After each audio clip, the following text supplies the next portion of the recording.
Hello and welcome to the i3 podcast, Conversations with Institutional Investors. My name is Wouter Klein and I'm the editorial director for the Investment Innovation Institute.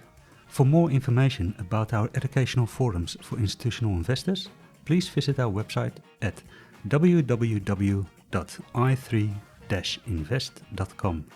That's the letter I and the number 3-invest.com. There, you can also subscribe to our complimentary newsletter i3 Insights, in which we discuss investment strategy and asset allocation questions with asset owners from around the world. Now, as you all know, we love our disclaimers in this industry, so here's ours. This recording is for educational purposes only. It does not constitute financial advice and is intended for institutional and wholesale investors only. Please enjoy the show.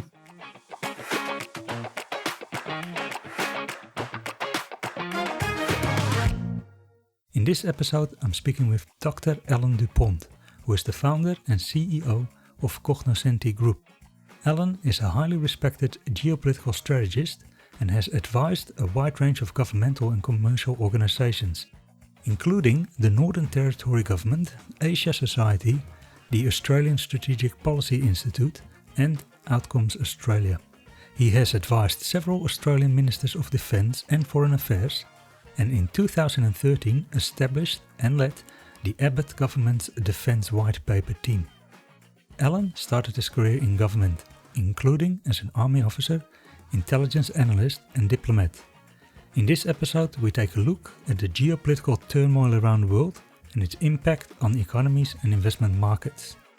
We discuss the disintegration of Pax Americana, where the US had the balance of power since the Second World War. And we look at the redistribution of power around the world, including the potential of non-state actors to play a role. We examine US President Trump's use of tariffs and the dollar as financial weapons, and ask the question whether the performance of the Magnificent Seven is related to the tech war between the US, China and Russia. Let's get started. Alan, welcome to the show. Thanks very much, Walter. Pleasure to be here. So, I had a little bit of a look at your background, and you have quite a varied background, including starting as an army officer and intelligence analyst. Is that sort of where your focus on geopolitics today come from, or is it more related to sort of your study? I think you studied international relations. How do one become a geopolitical strategist? Well, good question. It actually started probably earlier than you think. I always was interested in global affairs when I was even a student at secondary school, and that flowed through into my time as an intelligence analyst, which really whetted my appetite for international affairs because I was the Vietnam desk officer, and I was briefing ministers and involved in high-level geopolitics from a very early age. And so I re-credentialed myself after I got out of the army and went back to university and decided this is what I wanted to do for the rest of my life. Then the question was, well, how would I be able to do that and earn sufficient money to keep me in the lifestyle that I wanted, right? So anyway, it all worked out okay eventually, with a few detours on the way. Yeah, fair enough. So you have a wide range of advisory roles also to government. But one thing that stood out for me as well is that you are involved with a hedge fund, Michael Hinze's CQS. So there's a bit of an investment angle there. What's your role with the hedge fund? Yes, well, the context is that later in life I was appointed to a chair at Sydney University, and the chair was funded by Michael Hinze. And when I first met him, I said, Michael, do you understand that this is actually national security, not financial security? And he smiled and says, yes, I fully understand that. So that began a sort of a long association with Michael. And then one thing led to another, and he invited me to come on to his advisory group to give a geopolitical dimension to his investment decisions, which was quite path-breaking at the time. So I agreed to do that, and I served on that advisory group for nearly 10 years, learned a lot about investment, hedge funds, what they do, and hopefully they learned something about geopolitics. So that was how it all happened. Yeah, I think CQS is global macro, isn't it? So it's more in common with geopolitics than say other types of strategies. Well, Michael will tell you they're it's a sort of a multi-asset investment platform where geopolitics is taken into the decision making in a way that most other hedge funds don't. But really, I really think it's on the edges because it's very hard to find a geopolitical trade per se. You have to be aware of what's going on in the world, but well, what's the trade? It's quite difficult. Yeah. So it took us a while to work that one out. But no, he's been quite sort of a bit of a thought leader in the sense that he has brought the two dimensions together to the benefit of both. So, and I think more and more investment companies, platforms are starting to factor in geopolitics now for pretty obvious reasons. Yeah, we've seen a lot of developments in that space, and you and I have spoken a little bit over the year about this concept of the end of Pax Americana, the Great American Peace, and that there will be a redistribution of powers and potentially multiple power centers coming up, even maybe non-state actors. Where are we in that shift away from Pax Americana? So where we are at the moment is right slap bang middle in the most disruptive part of this process of moving from one system to another one, which is clearly yet to emerge. So if you look at this historically, there are these great wave cycles, that macro cycles that shape history. And every 80 to 100 years or so, the existing system starts to break down and you get a lot of turbulence and unpredictability, just as we're experiencing now. And the bad news is it often lasts for 10 and 20 years before the new system emerges. So Pax Americana, the American peace, is a system that was set up by the victors of World War II in 1945. All our institutions and our norms were shaped by essentially the United States and the West. And now that's under threat from authoritarian challenges and even under threat from the US president himself, Donald Trump. I mean, in a way, he's trashing the legacy of his predecessors all the way back to 1945. And he's the guy who's really shaking up Pax Americana and saying, we're not going to be global cop anymore. We're not going to carry the burden for everyone else. We're going to look after ourselves, America first, and the rest of the world has to stand up and do what we've been doing. And you can understand why he's doing that, but that's another reason why Pax Americana is fragmenting. But will we see a Pax Sinica? That is a Chinese-led world order? Possibly. A lot of people think so. I've got my doubts about that, but that's where we're at the moment. So these big cycles in history, I think they're called Kondratiev Cycles. Can you explain a little bit about how they work and why they're important? Sure. So there are two theories about the way the world works. One was articulated by a Russian economist named Kondratiev, and the other by his geopolitical equivalent, who said, well, the same thing's going on in the geopolitical space. And when you marry up the two waves, if you like, the ups and the downs, they do tend to coincide. And I think the singular insight by both of them into the way in which the world works is that, like everything in life, things rise and fall. And it's no surprise that governments, empires, principalities, kingdoms also rise and fall, as we know. Now, in the distant past, empires like Rome rose slowly and they declined slowly over hundreds of years. Whereas in this sort of uber accelerated world in which we live, things happen much more quickly. So the theory is that every 60 to 80 to 100 years, the old system exhausts itself. And economically speaking, what happens is you see, if you think after the Second World War, the global economy boomed, tremendous advances economically. Then it sort of plateaued out and lost a bit of steam, and globalisation, which was its handmaiden, started to come under stress. And now people are saying, well, globalisation is dead, or certainly not as prominent as it was before. And now we're into the national security era, where national security is starting to take primacy over trade and commerce. And we can see that playing out everywhere, including with Prime Minister Albanese's visit to China this week, where he's caught between a rock and a hard place. On the one hand, he wants more trade with China, but on the other hand, China is hardly classified as a friend because it's been doing some rather nasty things against Australia and within the region. So how do you reconcile those two? And it's really very difficult to do. Yeah. And with this shift to national security, I think one of the big impacts as well is on Europe, where obviously Trump has said you guys are going to have to spend more on defense. I think there's the Ukraine war that sort of made them realize that maybe we should prop up our defenses a little bit more.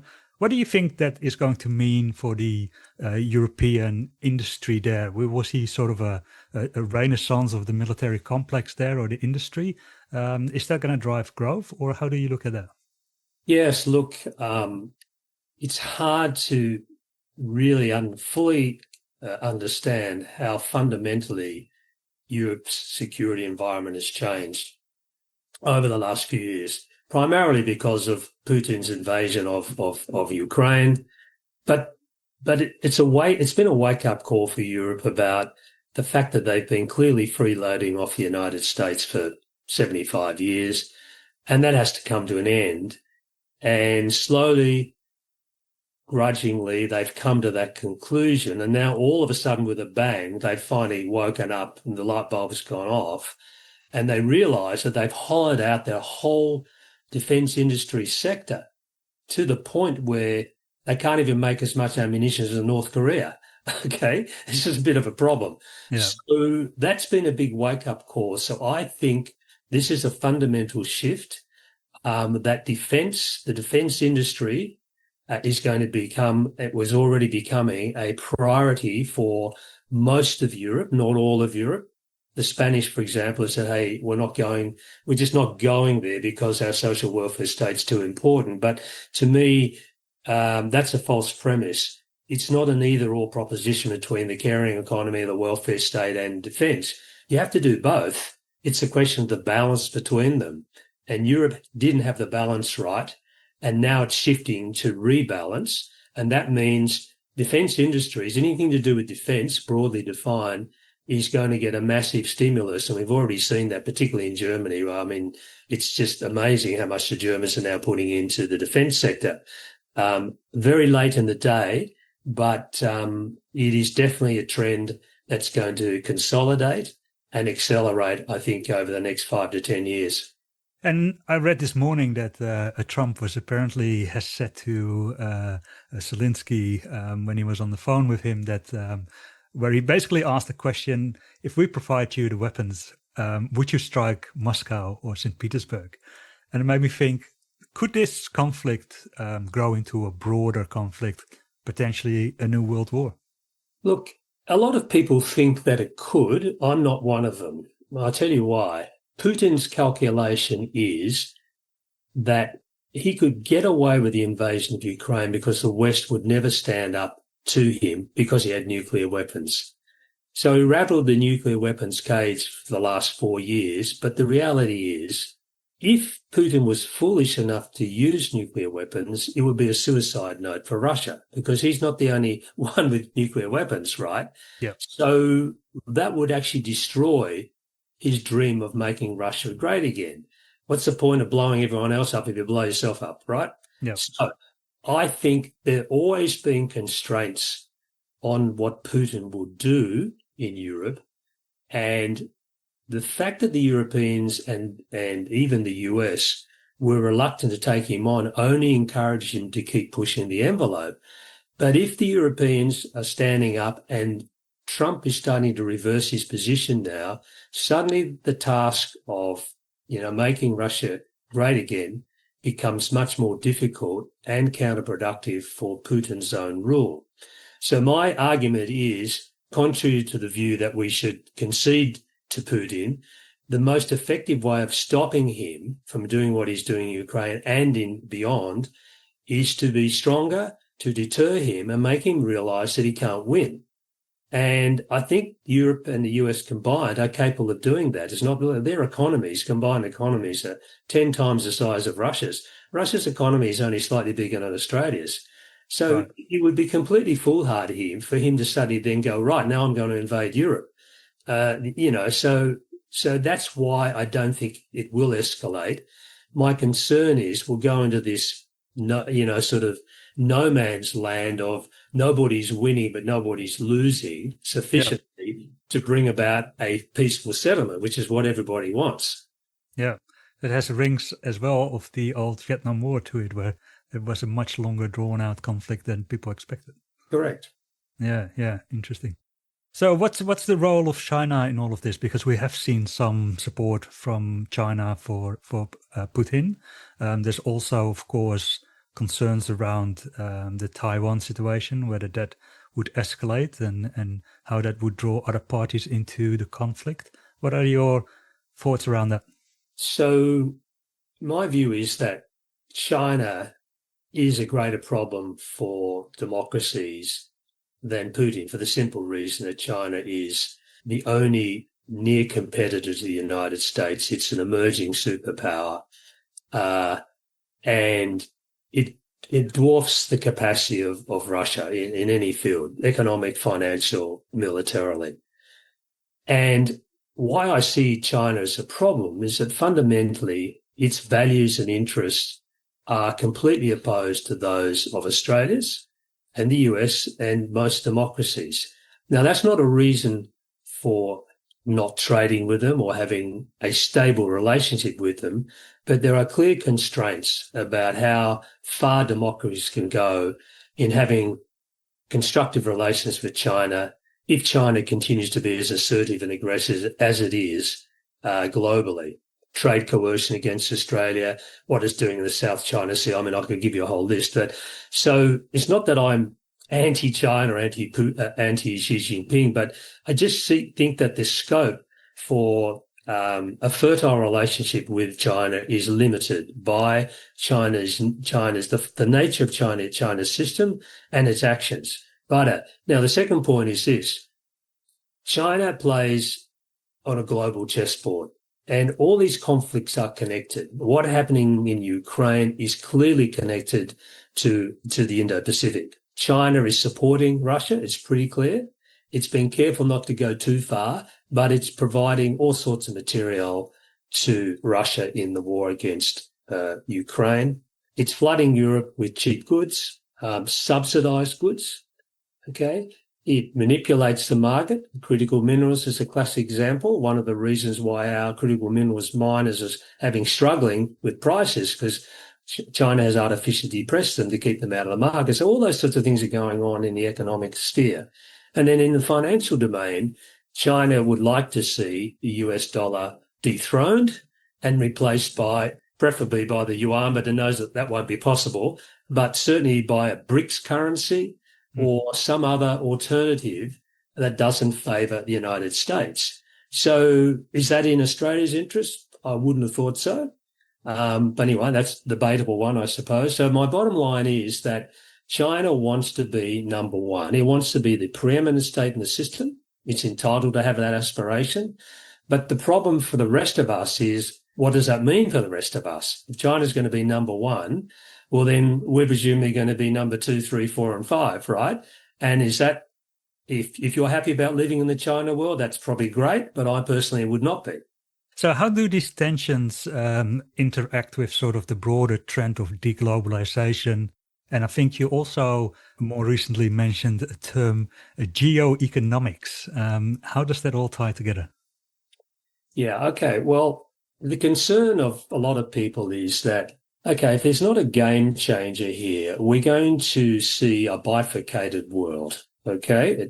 It's sort of a bit like a rerun of the Cold War. And a lot of people think it's just Cold War too. And I'm sympathetic to that idea. I don't know quite whether it's a Cold War, but it's pretty close to it. So if China wants to be number one, that means China has to be the dominant economy. It has to be the rules setter rather than the rules taker. It's all about establishing the rules and enforcing the rules. So it is conceivable the world could divide into, a pro-China world and a pro-kind of Western world, and they grow further apart. And then we start to have serious decoupling of the economies, which has already started. We start to get protectionism, right? We're seeing that play out. I mean, Trump is the chief villain here with his tariffs, but also China has been doing similar things in other ways, right? So both are responsible for that. So a divided world is not a good world for Australia to live in, because we want the benefits of both, as do most other countries. So if you have to choose between two different systems, that's bad news. So you just get a polarised, deglobalised world where we have to forfeit a lot of the economic benefits of globalisation, which were considerable. And then it starts to play into it plays into everything, including technology, for example. Now, AI is a classic example. So everybody goes around and says, whoever is the dominant player in AI as the key technology of the future will rule the world. Putin's eventually said that. So there's an arms race going on in the technology space. AI is the crown jewel, if you like, but across the board, quantum, every major technology that's fundamental to the future economy, China wants to dominate. It's said that clearly. And so the US has said, well, hang on, we're not going to let you dominate, because that means we're number two and we're subordinate to you. So in the technology space, there's a war. There's an undeclared war going on. People talk about the tech war, and there's a lot of truth to that. There's definitely an economic war going on, and a financial war as well. Now, they're not, when I use the term war, I use it loosely, it's definitely competitive adversarial behavior. It's not collaborative behavior anymore. Yeah. And unfortunately, the trend is more of this rather than less of it. So how do you break that nexus? Nobody's got the answer. My feeling would be somebody's going to have to win and come out on top, and that's the way it'll happen. Yeah. I think in this financial war, you've spoken about Trump's willingness to use the US dollar as a weapon. Can you explain a bit your thoughts around that? Yeah, well, up until 2016, before Trump was elected the first time, the US was very reluctant to use the principal tool in its geopolitical toolkit, which was the US dollar. Yeah, that was a no-no. Obama and predecessors didn't want to go. They didn't feel they had to go there, because they felt they were leading China comfortably. But as China developed and started to close the gap, when Trump came to office, he recognized, unlike his predecessors, that the main sort of leverage that the US had over China was its reserve currency, so the US dollar's reserve currency status, which means, most of the world's international transactions are US dollars, overwhelmingly so. I think the yuan is still only about 4% of international transactions. The US is about 60-something%, right? So Trump decided to weaponize the dollar for geopolitical reasons. And on the second time around, Trump 2.0, he's continuing with that. For example, he's threatened the BRICS, the BRICS Plus group, that if you guys go down the road of a BRICS currency, we're going to whack it 100% tariffs on you all, right? So he's using every tool at his disposal to reinforce America's position in the world, just as China has been doing for the last 20 years. So he's taken a leaf from China's book, right? Yeah. This is unheard of for democracy to think like that, but that's the way Trump's gone. And in a way, in my view, he had to go down that route because China was playing a different game to everybody else. And that meant everybody else is going to lose. Now, China subsidizes everything strategically. It's China Inc. There's no such thing as a private company as we would understand it in China. Everything is subservient and subordinate to the will of the Chinese Communist Party. And Xi Jinping pulls the levers as required for geopolitical purposes. So the US is starting to do the same thing. And this is where geoeconomics comes in, that geoeconomics essentially means the use of economic and financial power for geopolitical objectives. It's been done before. If you go back to the 1930s, if you go back even further to prior to World War I, Germany, Imperial Germany did it, and then Hitler's Germany did it, and other countries have done it historically. It's not new, but just the way, but the capacity to weaponize your currency in a globalized world is far greater.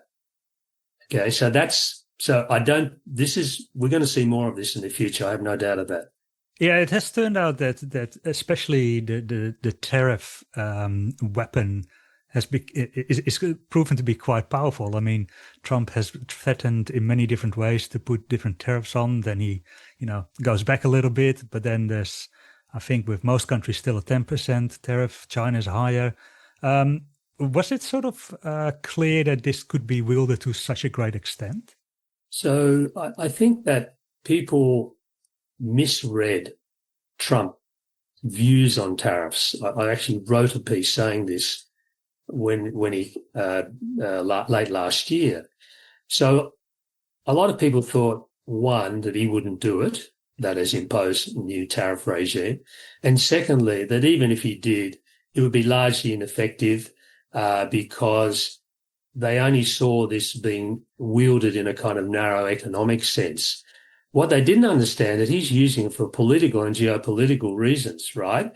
And he's come out quite clearly and stated that. So not only does he think that the US is going to make more money from this and level the trade playing field because he feels the US has been ripped off by all these countries that are running large surpluses, but he sees tariffs as a geopolitical tool to leverage America's strengths to get what it wants.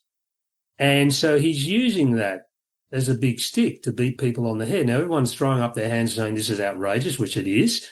Okay.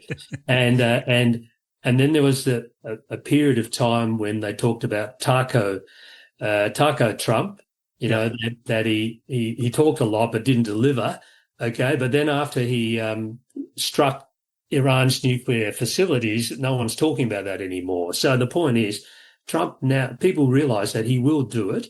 Yes, he might back off. He might play around with timings and so on. But at the end of the day, the world is going to be confronted with the highest level of tariffs that we've seen since the 1930s. Minimum level, base level 10%, probably on average is going to be closer to 15 to 20% on most goods traded with the United States. So that's a major imposition on free trade, and it's very, very consequential in a negative way for Australia as a trading nation. It's a big problem. Yeah, for sure. So you mentioned Iran there, and it made me think, you spoke a couple of weeks ago at our insurance investment forum, and that was before Israel launched rockets on Iran. And you already flagged it then that there was this concern about the level of enrichment that Iran could do and whether that would lead to a more conflict in the region. And then not that long after, it actually broke out. How did you predict that? Well, as I think I said to you once, that it's always dangerous to make predictions, especially about the future. Okay. Yes.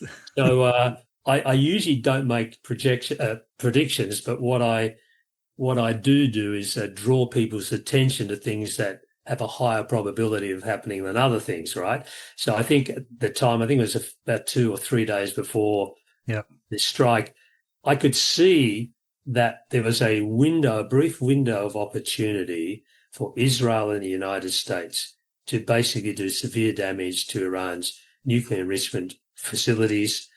And that window would close reasonably soon. And the window had opened for two reasons. One, because Israel had taken out a lot of Iran's air defense systems in a previous attack. And secondly, the Israelis had inflicted enormous damage on Iran in other areas too, and its proxies. And so it was relatively weak and ripe for the taking. The only thing was, how do they get Trump on board? And I think was sold to Trump on the basis that, hey, you can do it. And if you do it, you will have done what no other US president has ever had the guts to do, because Trump likes that kind of talk, right? Yep. And we can take him out and you'll be a hero, right? And we'll clear the path for you. So, I mean, it was, and Trump just basically said, okay, we'll do it, much to a lot of people's surprise. And then, of course, we've had the subsequent debate about, well, what damage is really done and can Iran get nuclear weapons very quickly again, etc., which is a separate issue. But the point is, in doing so, Trump demonstrated that when push comes to shove, he will take action. And so it's best to actually take him at his word and not just be dismissive of him as just all talk, no action. So no Taco Trump then? Well, I think that was always a very foolish acronym, to be honest. No. Fair enough.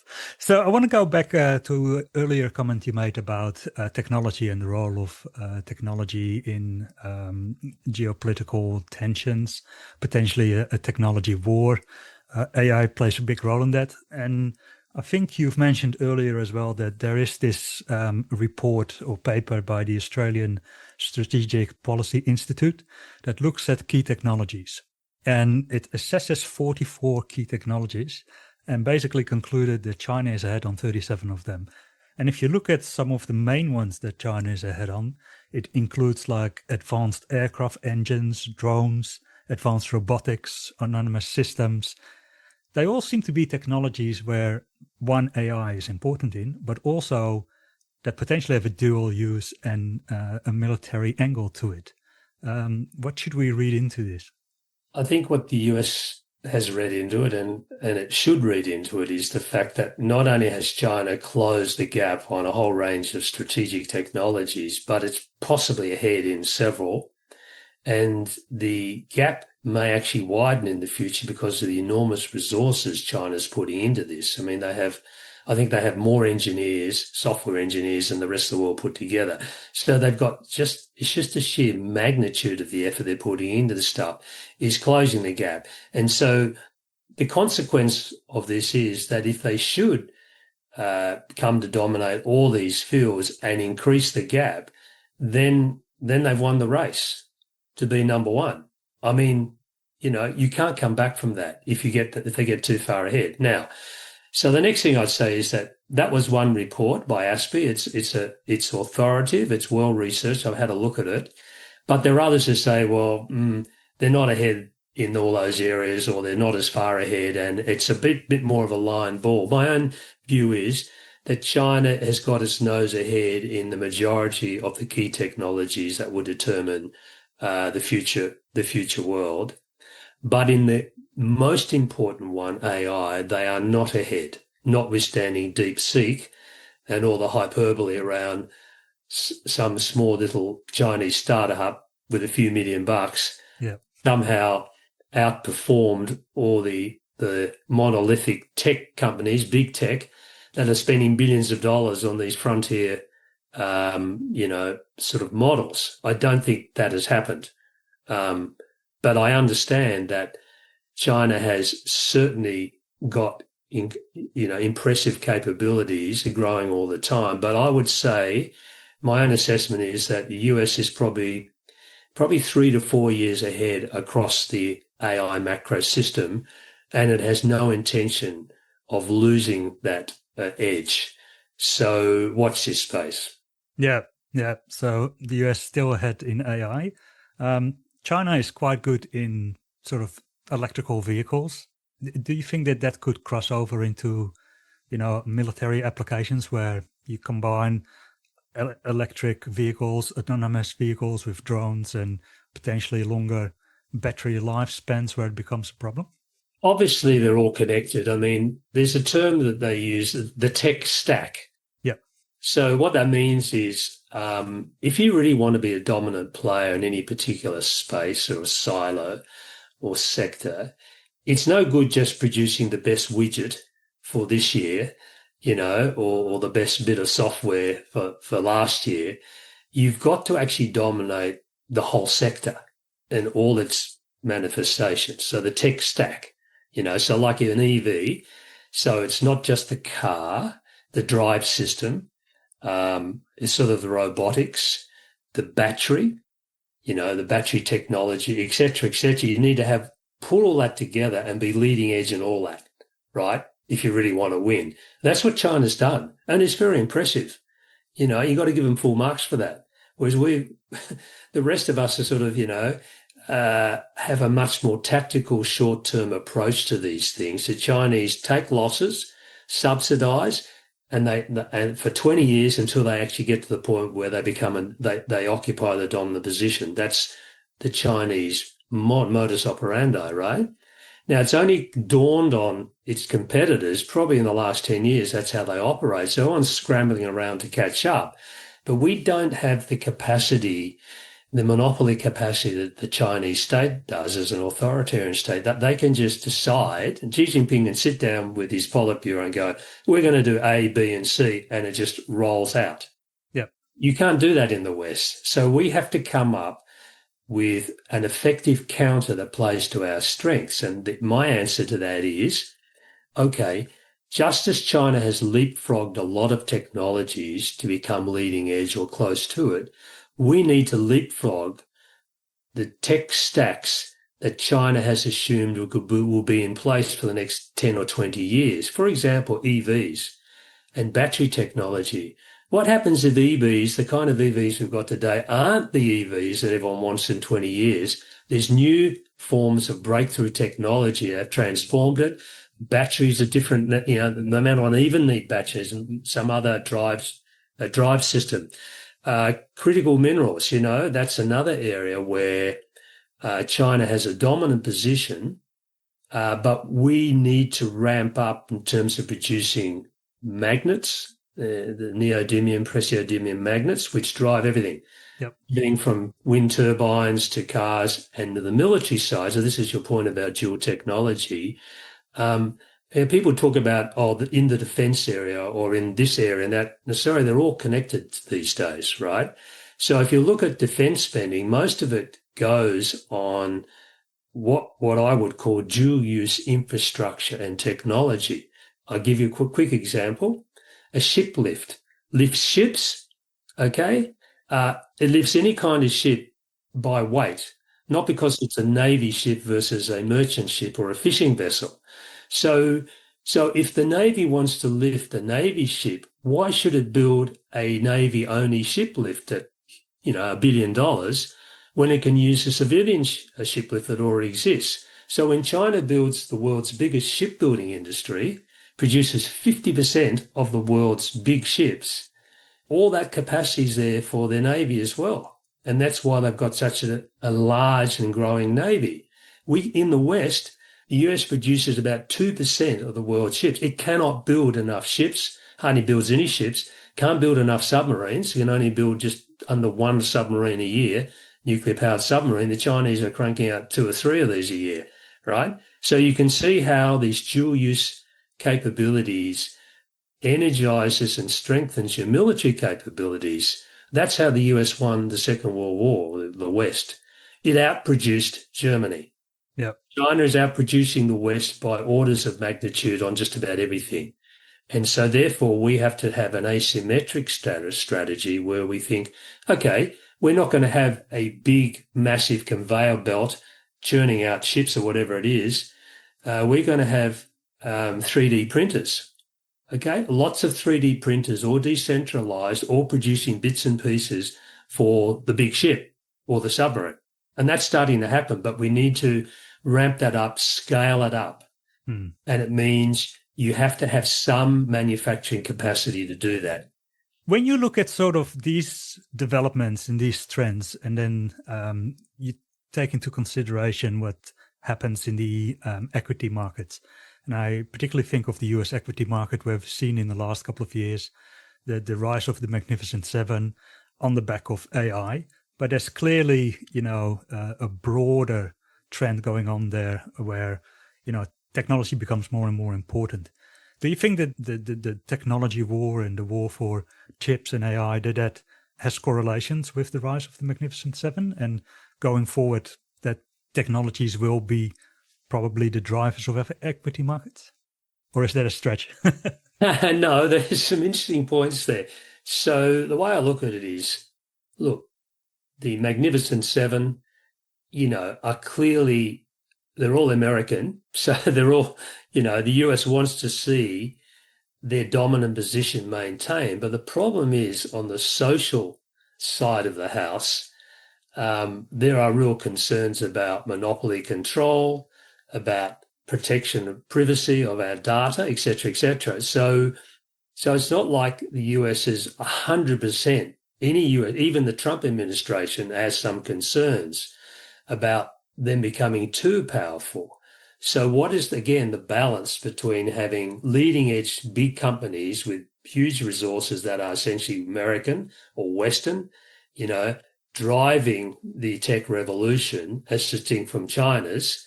So yes, you want to see more of that, but how do we get the best out of both, and how do we put sufficient controls in to protect privacy, which is important in democracies? The Chinese don't worry about privacy. It's not a factor for them.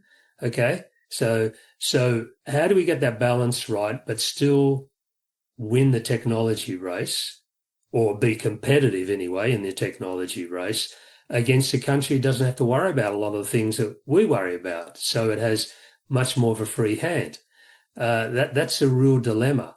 And you can see that playing out in all sorts of ways. And then the final point I make on this in terms of dilemma is what the US realized in the first Trump administration, when they started to put blacklists of Chinese companies like Huawei, for example, to prevent them attaining a monopoly position or getting unfair advantage. What they found was they were shooting their own economy in the foot, because so much of the export revenue earned by the Magnificent Seven came out of China. Yeah. NVIDIA, for example, is a classic example. Sell, half, well, I don't know about half, but certainly a large proportion of chips are bought by China. So NVIDIA says, well, hang on a minute. If we sort of now blacklist essentially China, we're going to lose a quarter of our revenue. How's that going to work? So you're going to subsidize, so these are the problems you get. And the other thing is, if you completely cut China out of the market, then the Chinese will be incentivized to develop their own, which is what they're doing. Yes. So what's the balance, So, I mean, I've got an answer for that, but that's the question. That's the problem. Yeah. No, and I think we've seen already some of that again earlier this week. Some of the bans were lifted on the sale of certain high-end chips. So NVIDIA is allowed to sell certain chips again to China, and immediately stock price goes up. So there's a direct correlation there, right? Yeah, exactly. So it's not easy. It's a very complicated world out there now. It is indeed. Well, Alan, thank you very much. I know you're very busy, so I'll leave it at this, but we could talk for hours on end. But thank you very much for your insights, and it was great to talk to you as always. Okay, thanks, Rod. It's a pleasure to talk to you.